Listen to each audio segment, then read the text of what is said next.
السلام عليكم ورحمة الله، تحية طيبة. معكم جعفر العراقي. الشرح لهذا اليوم عن كيفية بث شبكتين واي فاي بنفس الوقت. هذا الشرح مخصص لراوترات تندة فقط. كل ما علينا نتوجه للراوتر، بعدها اضغط على ادفانس، بعدها توجه للوايرلس. بالبرايمري SSID هذا راح يكون اسم الراوتر الأول.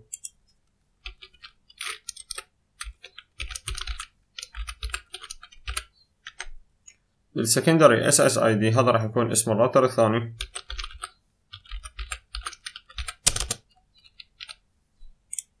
بعدها اضغط على اوكي، بعدها اتوجه الى الوايرلس سكيورتي، اختار اسم الشبكة اللي راح اسوي لها الباسورد، بعدها اختار WB2، بعدها اختار الباسورد.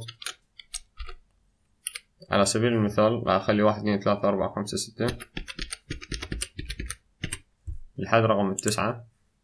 بعدها اضغط على اوكي، بعدها اختار الشبكة الثانية